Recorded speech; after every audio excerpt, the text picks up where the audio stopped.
Dzień dobry, witam w kolejnym odcinku po ponad tygodniu, więc mała obsuwa. Miało być kilka dni odstępu od tamtego odcinka, miał być szybki przyjazd, szybka robota, no ale jak zwykle u mnie plany lubią zmiany, no i z takiej w miarę fajnej, jeszcze słonecznej i ciepłej pogody zrobiło się jak teraz, czyli szaro, buro i ponuro. No cóż, jesień i nie ma się czego spodziewać, godzina 11, a stopni zaledwie 10, nawet mniej. Tak jak wspominałem w ostatnim odcinku, miała być wymiana okna i ona dzisiaj będzie. Czekam już na tatę, który z tym oknem przyjedzie i myślę, że we dwóch sobie poradzimy. W międzyczasie widzę, że znowu naspadało troszeczkę orzechów. No mokro jest, w nocy była tu jeszcze zlewa, więc teraz to po prostu gumowce i tyle. No ale orzeszki trzeba pozbierać i tak na szybko uporządkować, żeby tego nie deptać. Bo to zawsze w zimie się do czegoś potem wykorzysta. Następnie trzeba się brać za przygotowanie wszystkich narzędzi, pianki i tak dalej do tego okna. No i pozdejmować te skrzydła, żeby po prostu po jego przyjeździe poszło szybko i sprawnie. Nie wiem, ile się z tym zejdzie. Takie okno dosyć sporych rozmiarów, ale myślę, że nie będzie problemu, żeby tak naprawdę tą futrynę wymontować. Gorzej będzie pewnie na dole i z tamtej strony, gdzie trzeba będzie troszeczkę odkuć, no ale myślę, że we dwóch to sobie jakoś tam poradzimy. Jest pianka, są te uchwyty okienne, wkręty, kołki rozporowe, no i jest oczywiście wariaczko, bo w sumie się nie przywitał jeszcze w dzisiejszym odcinku. Co tam, piesku? Co tam? Bawić się chcesz? No to dobra, to zanim robota, to chodź się jeszcze trochę pobawimy. Ach ty. W zasadzie wszystko mam już przygotowane, więc chyba nie ma na co czekać i pomału samemu dookoła to odkuć, tak żeby potem jak przyjedzie okno, to po prostu wyciągnąć tą ramę. Tu już zrobiłem próbę, no jak widać nie ma tej zaprawy dużo, więc wszystko powinno w miarę łatwo wychodzić. Najgorzej pewnie będzie tu, bo nie wiem, czy tej cegły, która jest na dole, tej warstwy cegieł nie trzeba będzie odkuć. O, teraz to widać, bo wydaje mi się, że ta futryna troszeczkę wchodzi w te cegły i one były tu dołożone. No ale zobaczymy, jak wyjdzie w praniu. No i montaż okien. Tu widać, że to będzie zagłębione. Pewnie to wszystko trzeba będzie skuć. Ale to czas pokaże.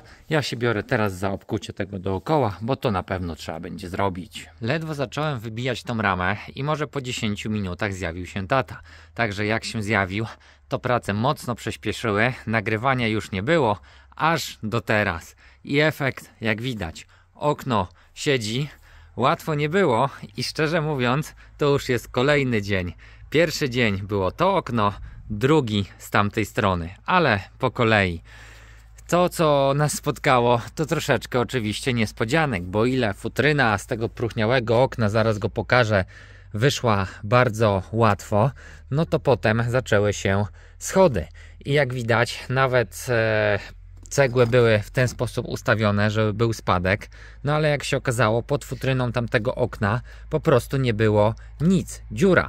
W tym murze jest 2 rzędy cegieł, jeden przestrzeń i kolejny, i akurat to okno, stare okno, było osadzone w tej luce pomiędzy ścianami. Więc co, żeby to nowe, ciężkie okno osadzić, trzeba było podmurować.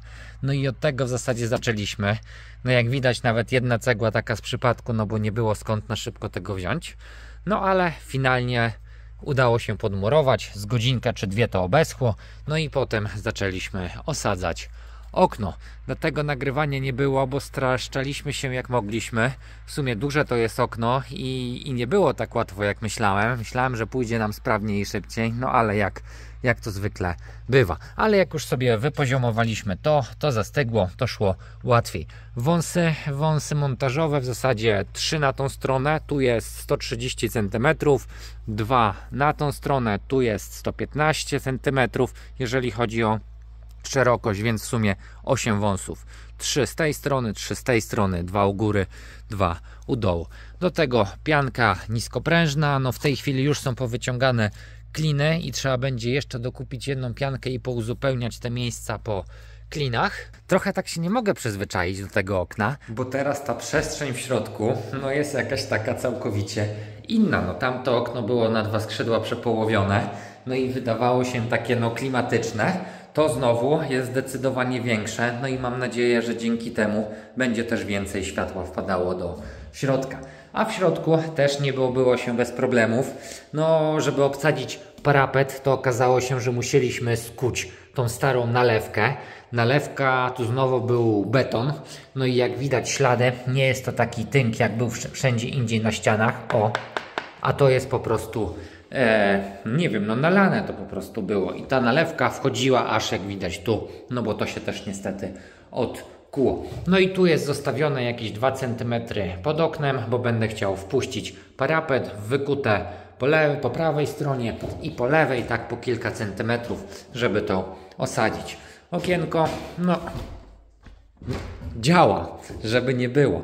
Więc myślę, że jak na amatorów, no to szybko nie było, ale na szczęście daliśmy radę. I popełniliśmy też troszeczkę złą kolejność, bo zabraliśmy się w pierwszej kolejności za duże okno, zamiast za to małe. Rozmiarowo jest takie same, jak było tamto stare okno. No tutaj też kolejna rzecz, którą nie robiliśmy przy tamtym oknie. Tu jeszcze okleiłem to gazetami. W razie gdyby pianka gdzieś tam odpadała, to po prostu nie spadała na szybę, tylko na gazety. No teraz godzina 17:30. No i słońce gdzieś tam jeszcze świeci, ale myślę, że pół godzinki i będzie robił się wieczór. Także ja idę jeszcze poobrywam pomidorki, bo tych pomidorków jeszcze sporo jest. Właśnie tam, gdzie dupa wariaćka i gdzie on coś kopie. Przede wszystkim tych drobnych koktajlowych. No i szkoda, żeby się zmarnowały, a podobno niedługo mają być przymrozki. Ładny dołek wykotłował, prawda? Nie wiem, czego szukał, no ale pewnie tego nie znalazł. W sumie tu było złożone drewno na opał i pojechało ono właśnie dzisiaj też do babci. No i pod tym drewnem, oprócz tej dziury wykopanej przed chwilą przez pieska, no zobaczcie, jak daleko poszły wąsy truskawek. Ile to jest od tamtych rządków? No gdzieś tam jest rządek, więc myślę, że z 1,5 metra spokojniej. A pomidorki no już się powaliły. Już widać, że te niektóre nie rosną, ale na krzaczku jeszcze co nieco można wyskubać. Te dwa do likwidacji, a te stojące to myślę, że poobrywam tylko to co czerwone, a resztę niech do mrozów zostanie. Czy się dojrzeje? Nie wiem. Pewnie takie zielone jak to nie bardzo, ale tych pomidorów jest naprawdę na tyle, że nie ma szans, żebym to wszystko przejadł. Te przymrozki może będą, może nie będą, różnie mówią. No a tu moja winorośl, można powiedzieć, czyli ten krzaczek, który się wspinał na jabłonkę.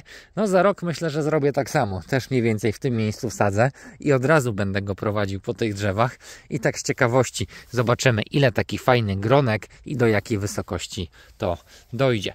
Bawole serce, no jak widać jeszcze nawet zielone pomidory niektóre zostały. Takie jak ten na pewno zabiorę, a z tymi zielonymi w sumie nie wiem. Zobaczymy jak to będzie. No i oczywiście papryka, która gdzieś tam też momentami się dojrzewa. A kolorki już widać nawet po okolicy, że takie typowo wieczorne. Więc cóż, biorę się za to. I koniec gadania, przynajmniej na ten moment. Kolejny dzień, jak pewnie słychać, dosyć wietrzny, ale w sumie teraz z rana gumowce, koszyk i spacerek do lasu. Zobaczymy co z tymi grzybami. Po kilka sztuk na jakiś niedzielny obiad, sosik można by znaleźć. Po drodze widać było sporo samochodów, które gdzieś tam stoją przy lasach, więc myślę, że grzyby pomału się rozpoczęły. Nie wiem ile trafi się ich u mnie, no ale za chwilę się okaże. O, i już pierwszy grzybek jest. Oczywiście żartuję, muchomorów nie zbieram, ale ostatnio jak byłem w lesie, to nawet tych muchomorów za bardzo nie było. A teraz jak widać, coś tam już wyskoczyło. A tu proszę bardzo, ile muchomorków w jednym miejscu. Nie wiem dlaczego takie czasami skupiska są, a czasami po prostu nie ma ich nigdzie. Ale tak jak tu, czy tu z tej strony, widać, że cała masa. Z pierwszych jadalnych, no to są już jakieś maślaczki i to takie przerośnięte. W sumie ja to takich już nie zbieram, no bo nie mam co z nimi robić. O, jeszcze może ten jędrny, to jeszcze tego zabiorę, to będzie na sos. A takich, no ususzyć w Warszawie tego nie ma jak, więc po prostu zostają. Wszedłem już do nieco większego lasu i w zasadzie wita mnie pierwszy podgrzybek, no ale znowu taki trochę przerośnięty, więc nic z nim, piesku, nie zrobimy. Po prostu zostaje, a my idziemy dalej. Nie wiem, czy się spóźniłem, czy o co chodzi, no ale tutaj faktycznie jak się trafi na wysyp, to w ciągu tam godzinki można nazbierać dużo grzybów. A jak nie, to się tak chodzi i chodzi i chodzi. No, tu kolejny, więc może coś tam w tym większym lesie z tego będzie. Nawet 2 bym powiedział. No tak, podgrzybków trochę jest, bo widać, że tu co chwilę się jakieś trafiają i to różnej wielkości, bo są i takie maluszki, więc pewnie stąd było tyle samochodów przy tych większych lasach, no bo jak widać, faktycznie się grzyby w końcu pojawiły. Wracamy już w stronę siedliska. Rekonesans zrobiony, no kilkanaście, nie no pewnie więcej niż kilkanaście podgrzybków wpadło i to takiej różnej wielkości. No ale w sumie dziwi mnie to, że nie ma nigdzie żadnego prawdziwka. Zawsze jak tutaj chodziłem, to w sumie większość to były prawdziwki, a teraz ani jednego. No dziwnie, dziwnie. I jakbym miał dzisiaj trochę więcej czasu, to pewnie bym dłużej pochodził. No ale bardziej chodziło mi o taki rekonesans, żeby się po tym lesie troszeczkę przejść. No oczywiście na jakieś sosiwo też grzybów nazbierać i to zrealizowane. Na pewno obiad z tego będzie. Tu jeszcze jakiś ostatni maślak po drodze na siedlisko, ale widać, że podrośnięty, ale ładny i zdrowy. Także obiadek będzie i ogólnie to bardzo bym chciał w końcu sobie jakąś niedzielę zorganizować na taki spacer, długi spacer po okolicy, żeby popodziwiać nawet takie miejsca jak tu. No tyle ziarnowca i takiego wielkiego w jednym miejscu to chyba rzadko się spotyka. A tu rośnie i takich ciekawostek pewnie tu w okolicy jest zdecydowanie więcej. A tu proszę, przy samym siedlisku jaki ogromny klucz. W sumie nie wiem, gęsi, żurawi, z daleka tak nie widać, ale gdzieś tam sobie leci. Spacerek zaliczony, to trzeba brać się dalej za robotę. No, powyciągać te kliny, bo jeszcze nie wszystkie powyciągane, a w sumie te kliny to docinaliśmy tak na szybko, bo żadnych nie kupiłem, jakoś zapomniałem po prostu i były docinki z kawałeczków drewna. Wszystko trzeba powyciągać, poprzycinać pewnie tą pianę, która wystaje, no i dopianować też te miejsca po klinach. Wąsy, czyli te uchwyty montażowe też pewnie poskracam, no bo tu okno wymierzyłem tak, że z jednej strony dosłownie centymetr luzu na pianę, no i z tej drugiej strony też centymetr na pianę, no i będę chciał po prostu to potem zarobić. A taki wystający, odstający wąs może po prostu przeszkadzać, więc pewnie wezmę szlifierkę i poobcinam tak mniej więcej na tym oczku, żeby to mi nie przeszkadzało.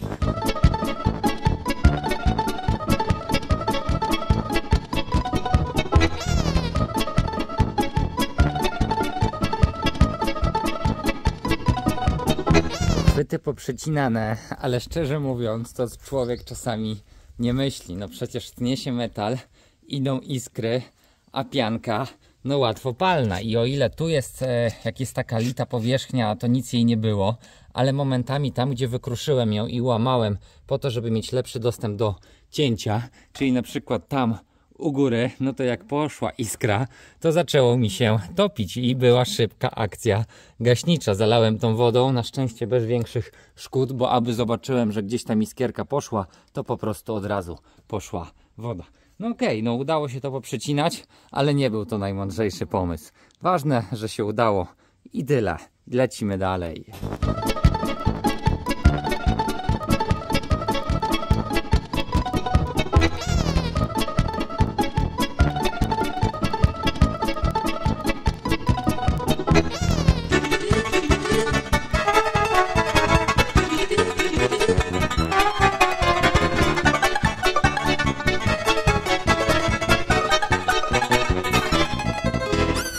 Ogarnięta już pianka wokół obydwu okien, na dole przycięte tak głębiej, żeby było też miejsce na wsunięcie parapetu jakiegoś, bo na pewno te parapety trzeba będzie tu zrobić. No i w sumie to samo teraz w środku, ale już nagrywał nie będę, bo to żmudna i nudna robota. Schodzi się ogólnie z tym.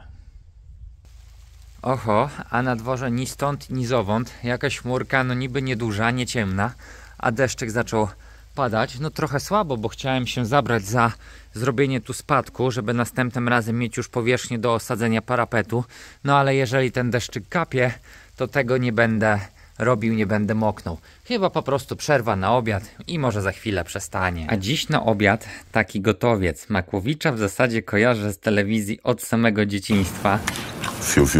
Więc zobaczymy, co on tu wyprodukował. Chociaż po otwarciu to jakoś szału nie ma. Taka ciecierzyca z kiełbasą chorizo i... Przeliczysz się, koteczku. Dzisiaj kiełbaski nie mam tutaj dla ciebie. Co i mięsem wieprzowym, ale w zapachu to po prostu jak fasolka po brytońsku. No zaraz skosztujemy. No powiem wam, spróbowałem już, po podgrzaniu oczywiście. No i taka fasolka po brytońsku ewidentnie, tylko troszeczkę w innym wydaniu. Ta kiełbasa chorizo robi robotę. Gdyby jej nie było, to po prostu zdecydowanie lepsza zwykła fasolka z kiełbasą. Cena 330 gram, chyba 13 zł za taki słoiczek, a fasolka piątkę, więc na przyszłość ja wolę zwykłą fasolkę. To nie jest złe, ale raczej po prostu spróbować. Na dworze ciągle tak sobie, więc nie ma co moknąć i robić tych oprawek na zewnątrz. W środku też trzeba to zrobić, więc w tej chwili ja sobie odkurzyłem wszystko i загruntowałem w razie czego. Nawet tego gruntu to mi się za dużo polało. W ogóle jak skuwaliśmy tą nalewkę, no niestety poleciało i tu kawałek tynku. No ale tak jak widać, ja tu nie kładłem gładzi do końca, więc na szczęście ta strata jest mniejsza. No i co teraz? Trzeba by robić obróbkę, ale zanim obróbka, no to jeszcze parapet. Mam parapet PCV, bielutki, bo taki też chciałem, skoro okno białe. No i muszę wymierzyć, jak go dociąć, żeby starczyło na to okno i na to, bo zapasu jest dosłownie 3 czy 4 cm. Dociąłem te parapety dosłownie co do centymetra, żeby mi to starczyło. Jak widać, tu no wchodzi w mur delikatnie, no i na szczęście tynk troszeczkę to pokrywa. Z tej strony również dosłownie 2 cm, no bo chciałem zrobić tak, żeby ten jeden parapet starczył mi na 2 pomieszczenia. Pozakładałem też już obrzeża, podocinałem je i w zasadzie je się przecina na pół, żeby założyć na taki parapet i nie obejmują one całego parapetu, ale to nic. Z tej strony no też jest dosłownie centymetrzyk z jednej strony, no i tu może trochę więcej, więc przesunę i będzie 1,5. Także jeden parapet na styk. Teraz trzeba myśleć nad wypoziomowaniem. Zacząłem sobie od tego mniejszego, łatwiejszego parapetu. No i w tej chwili tu poziom jest. W tą stronę spadek, nie wiem czy to będzie widać, może nie, mniej więcej na pół oczka, tak żeby wilgoć ewentualnie czy woda nie szła pod okno, tylko spływała w tą stronę. Oczywiście z każdej strony to samo. Co jeszcze ważne, no podsunąłem to około centymetr pod ramę okna. Widać, nie widać, kurczę, jakoś światło teraz dziwnie pada. Mniej więcej sobie złapałem strzałkami odległości, w jakich ma być, jeżeli chodzi o prawo, lewo, no bo tu za dużego pola manewru nie mam, jak widać jakieś 2 cm będzie tynk zachodził. Tu odległość też jest taka sama, mniej więcej 4,5 z drugiej strony. No to co? Teraz trzeba będzie pewnie pianę, potem dociążyć cegłą, żeby nigdzie mi nie uciekło i przede wszystkim, żeby spadek był w tą stronę, a jak piana zastygnie, wtedy gipsem złapać narożniki. Wydaje się w porządku. Piany oczywiście nie żałowałem, jak widać wypływa, no ale musi ona przykleić przecież ten parapet. To jest PCV, więc na klej do płytek czy coś innego raczej by się to nie trzymało. Musi być płyta, piana oczywiście. I tu tak samo, gdzieś po bokach dałem troszeczkę więcej, żeby to wyparło. Oczywiście potem tu pójdzie gips. No, niech zastyga z godzinę co najmniej. A skoro tu się udało, to myślę, że idę. I teraz ogarniam to drugie okno. Przymiarka za mną i myślę, że będzie dobrze. Kliny mi się tu przydały, żeby też lepiej złapać ten spadek, no bo tu jest jednak więcej przestrzeni do wypełnienia. No i a propos wypełnienia, to rozrobię sobie trochę zaprawy i wyrównam mniej więcej tą spoinę, która tu jest, a przynajmniej żeby przykryło te śruby montażowe, tak żeby to wzmocnić. Porobiłem też jednak otworki z tamtej strony, żeby mieć 100% pewność, że tej piany dojdzie mi wystarczająco dużo, to po prostu włożę z tamtej strony, od tamtej strony wężyk, no i zapsikam i z tej, i z tamtej i wtedy dopiero docisnę parapet. Myślę, że wtedy będzie dobrze. Trochę się zeszło, ale parapet ogarnięty. W międzyczasie nawet słońce zaczęło na dworze wychodzić. Spadki posprawdzane, dociążone odpowiednio, no piany znowu za dużo poszło, no ale jakoś lepiej dać więcej niż ma gdzieś tam nie dojść i zabraknąć. Przecież ta piana nie tylko trzyma to, żeby parapet się nie ruszał, ale w tym przypadku też go klei. Myślałem w sumie, że zrobię te narożniki jeszcze gipsem, no ale piany dałem tyle, że ona powychodziła, więc musi zastygnąć. Dopiero po usunięciu będzie można to gipsować. Także po prostu zostawiam to do następnego przyjazdu. W ten sposób obciążone, niech to wszystko zastygnie, uleży się jak trzeba. A skoro słońce na dworze, to jeszcze z godzinkę tam. Bo przy tym oknie, jeszcze teraz w pierwszej kolejności muszę zrobić tu jakiś taki delikatny spadek. Oczywiście tu parapetu zewnętrznego na pianę nie będę kleił, tylko na zaprawę. I nie wiem jaki to będzie parapet, czy po prostu jakiś jednolity, czy po prostu położę tu kilka płytek grasowych. Jeszcze się zastanowię. No ale jakby nie było, takiego schodka nie mogę tu zostawić. Muszę to wyprofilować, tak żeby tu był tylko lekki skos. No i w sumie tym się jeszcze dzisiaj zajmę. Znaczy zajmiemy, bo oczywiście majster czuwa przy robocie, tak jak uczeń robi. Raz lepiej, raz gorzej, ale kontrola musi być, nie Psinka?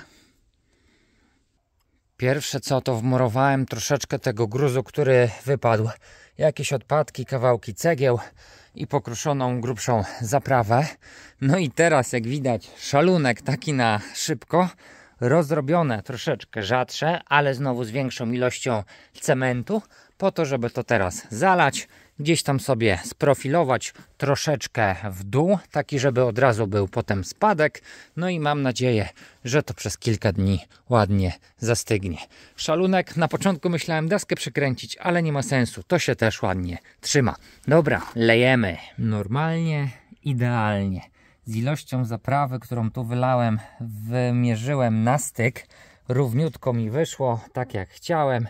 W zasadzie jest centymetr mniej więcej spadku, czyli od tej cegły po tą deskę jest taki centymetrzyk, więc akurat będzie sobie tu woda docelowo swobodnie spływała. Tak to zostawiam. W zasadzie teraz 18 z minutami, więc pomyć wszystkie narzędzia, posprzątać w środku, no i chyba tym akcentem zakończyć odcinek. Dzięki i do następnego razu. Aha, jeszcze wyniki konkursu. Zapomniałbym. W przeglądarce wyszukuję narzędzie losowania komentarzy na YouTube. Wklejam link do odcinka numer 168. Pobieram komentarze. Jest ich sporo, więc pewnie chwilę to potrwa. 140. Sprawdźmy, czy są wszystkie. Tak, widać, że stron jest 14. Losujemy. I uwaga, jest zwycięzca. Data zgadza się, siedlisko Dużymi zgadza się, więc gratuluję. Odezwij się do mnie albo na maila, albo na Facebooku.